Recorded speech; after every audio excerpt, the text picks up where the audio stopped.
ስለ ኤርትራ አንድ ቃል ልናገር። ኤርትራ የኢትዮጵያን ጀሌዎች ተጠቅማ ኢትዮጵያን ለማተራመስ ትፈልጋለች ተባለ።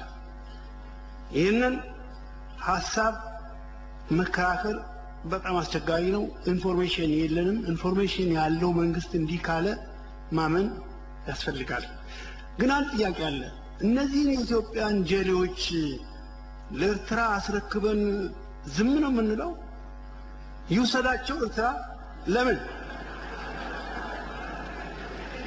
ይሄን በጥበብ በእውቀት በኤክስፒሪየንስ በዲፕሎማሲ ተጠቅሞ የኢትዮጵያ መንግስት እነዚህን ጀሌዎች ወደ ኢትዮጵያ ወደ እናት ሀገራቸው እንዲመለሱ ማድረግ መሞከር አለበት።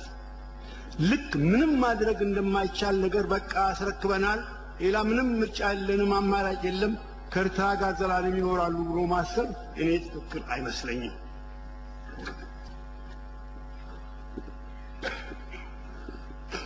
ከዚያ አኳያ አቶ ቡልቻ ያሉትን ለየት ባለ መልኩ ወስደዋለሁ።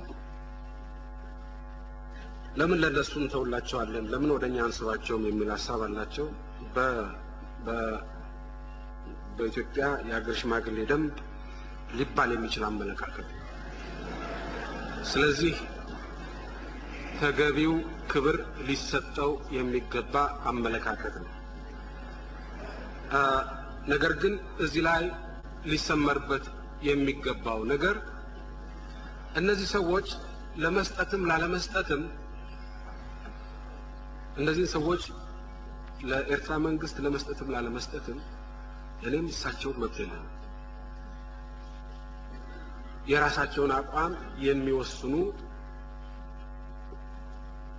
ከሕፃንነት ዕድሜ በላይ ያሉ አውቀው አመዛዝነው የሚወስኑ ሰዎች ናቸው። አስተያየታችንን ልገልጽላቸው እንችላለን። ይሄ ያዛችሁት መንገድ አይጠቅምም፣ የተሻለ መንገድ መሞከር አለብን ብለን አስተያየታችንን መግለጽ እንችላለን።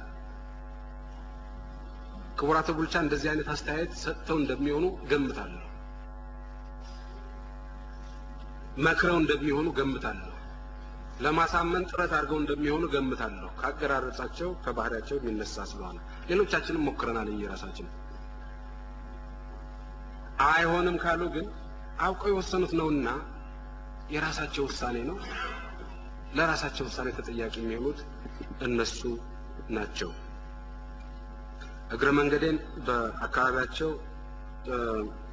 ያለው አፈር ውሃ ጠራርጎት ችግር አጋጥሞታል ወዘተ ያሉትን በአካባቢው ያለው አፈር የአሲድ መከማቸት ችግር እንዳለበት እንገነዘባለን።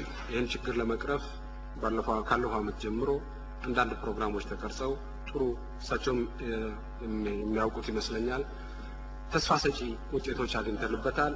በያዝነው ዓመት አጠናክረን እንሄድበታለን ይህን ፕሮግራም።